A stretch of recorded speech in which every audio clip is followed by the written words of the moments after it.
Top couple is a bit sweet, episode 77। वैनी script पढ़ते हुए बोली, वैसे डायरेक्टर यान ने बोला है कि यू आर हियर का लास्ट एपिसोड वो तुम्हारे होम टाउन आओचेंग में शूट करना चाहते हैं और इसी बहाने मैं तुम्हारे पेरेंट्स से भी मिल लूंगी। सॉन्ग यान बोला, ऐसे अचानक से क्यों? वेनली बोली, हमारी शादी को 2 साल से भी ज्यादा हो चुके हैं और अभी तक मैं अपने पति के घर पे भी नहीं गई, और जो अभी हमारा रिश्ता है उस हिसाब से तो मुझे तुम्हारे पेरेंट्स से कब का मिल लेना चाहिए था। ये बात तो बहुत गलत हुई ना। वेनली आगे बोली, वैसे तुम्हारे पेरेंट्स को किस टाइप के कपड़े पसंद है? मैं सोच रही हूँ कि मकाओ जाने के लिए 1-2 जोड़ी एक्स्ट्रा कपड़े रख लूँ। सॉन्ग यान बोला, तुम्हें जो भी पहनना है तुम वो पहन सकती हो, उन्हें कोई भी प्रॉब्लम नहीं है। फिर वेनली एक ड्रेस को निकाल कर बोली, वो तुम्हारी फैमिली है इसलिए तुम्हें उनके बारे में ज्यादा अच्छे से पता होगा, तो तुम मुझे बताओ मिस्टर सॉन्ग, मुझे कौन सी ड्रेस पहननी चाहिए? फिर सॉन्ग यान वेनली को थोड़ा छेड़ते हुए बोला, नहीं, मैं अपने पेरेंट्स से थोड़ा सा अलग हूँ, इसलिए तुम कुछ भी नहीं पहनोगी तो भी मेरे लिए चलेगा। सॉन्ग यान की बातें सुनकर वेनली ब्लश करने लगती है और उसे खुद से दूर करते हुए बोलती है, इस तरह दिन में कौन डर्टी टॉक्स करता है?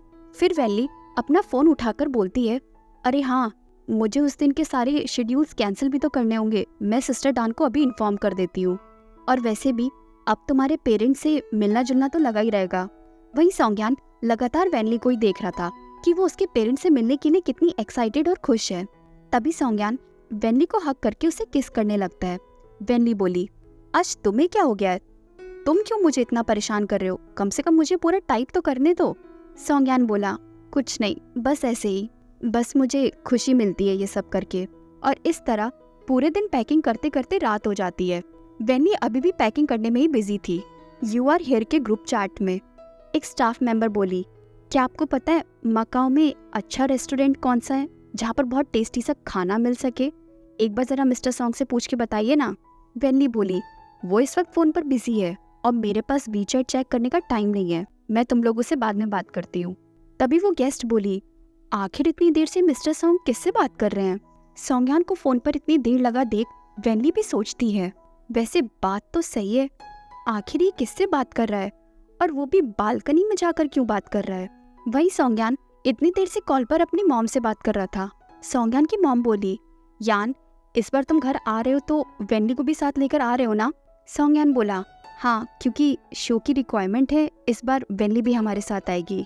फिर सॉन्ग यान थोड़ा सीरियस होकर अपनी मॉम से आगे बोला, मॉम, 2 दिन पहले मैं वेनली के घर वालों से मिलने गया था और उसके घर वाले मुझे कुछ खास पसंद नहीं करते हैं, इसलिए वहाँ पर मैं थोड़ा अनकंफर्टेबल हो गया था।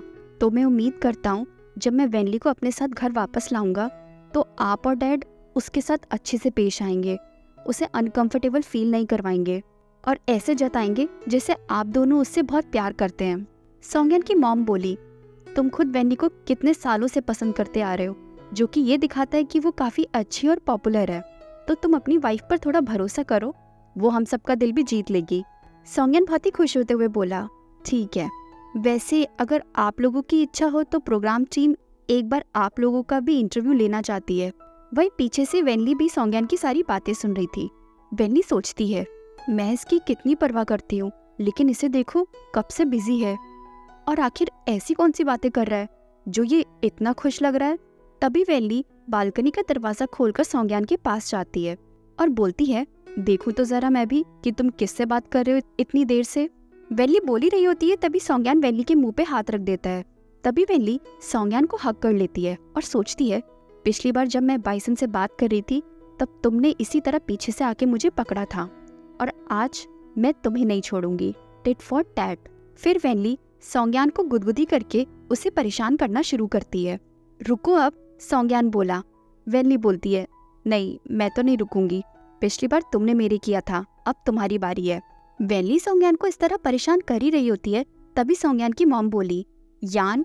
सॉन्ग यान के फोन से आते एक फीमेल वॉइस सुनकर वेनली सोचती है, ये तो एक लड़की की आवाज है।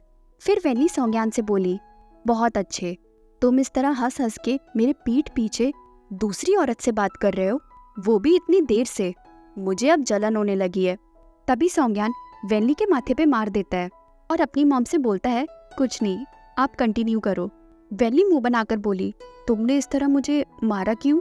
तभी फोन की दूसरी तरफ से सॉन्ग यान की मॉम ने पूछा, सॉन्ग यान, तुम्हारे उस तरफ से इतनी आवाज क्यों आ रही है? सोंगयान बोला, कुछ नहीं, बस अभी अभी वेनली आई है मेरे लिए कुछ स्नैक्स लेकर। वेनली सोचती है, अच्छा तो इसे अब स्नैक्स खाने हैं, बिल्कुल भी नहीं दूंगी।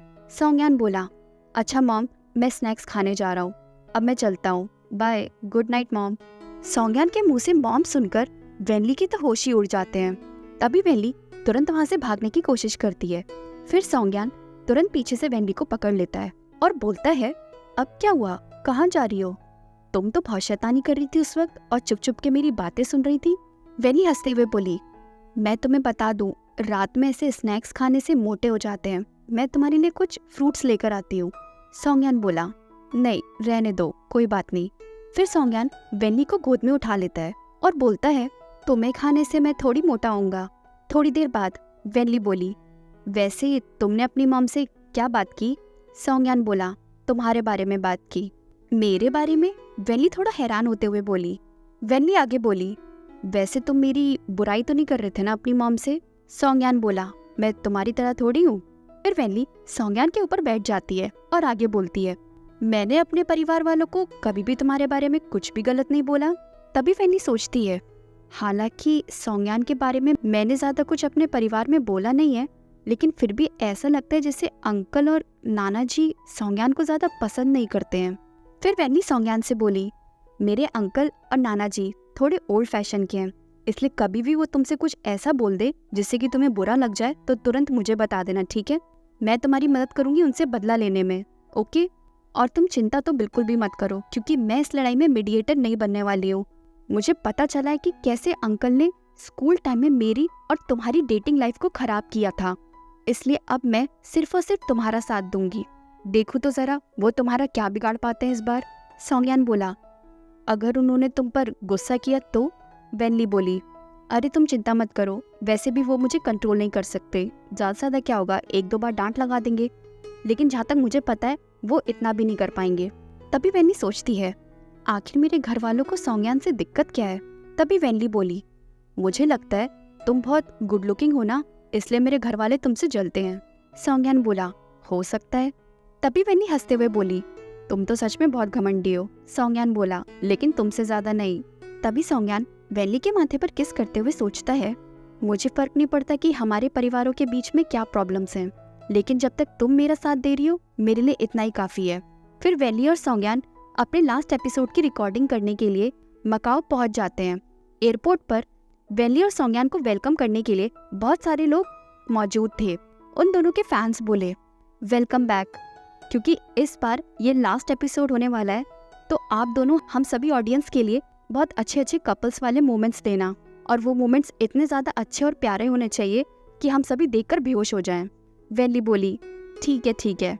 फिर दोनों जाकर अपनी कार में बैठ जाते हैं। वेनली बोली, मानना पड़ेगा, वैसे मेरे हस्बैंड के फैंस बहुत सारे हैं, लेकिन मैंने सुना है कि कल डायरेक्टर मेरे इन-लॉज का इंटरव्यू लेने वाला है। सोंगयान वेनली के कंधे पर सिर रखकर बोला, हाँ ठीक सुना तुमने। वही वेनली सोचती है, वैसे कितनी अजीब बात है ना कि डायरेक्टर यान ये फादर इन लॉ और मदर इन लॉ से पहले ही जाकर मिल लिए। फिर सोंगयान अपनी मॉम को कॉल लगाते हुए सोचता है, वैसे लास्ट टाइम तो मैंने अपनी मॉम से बोल दिया था कि इंटरव्यू के टाइम वो वेनली और मेरी एंगेजमेंट की बात को ना रिवील करे। वही वेनली सोंगयान के फोन में देखते हुए सोचती है, ये अपनी मॉम से बात करना चाहता है क्या, तो ये बात क्यों नहीं कर रहा है। फिर सोंगयान वेनली की तरफ देखता है और वही बात याद करता है जो वेनली ने उससे बोली थी कि अब मैं तुम्हारी तरफ हूँ, तो देखते कौन तुम्हारा क्या बिगाड़ पाता है। सोंगयान को अपनी तरफ ऐसे देखता देख वेनली पूछती है, क्या हुआ? सोंगयान बोला, कुछ नहीं। सोंगयान सोचता है, अब जब खुद वेनली मेरे साथ है तो मुझे डरने की क्या जरूरत है। अगले दिन डायरेक्टर सोंगयान की मॉम का इंटरव्यू लेने के लिए उनके घर पहुंच जाता है।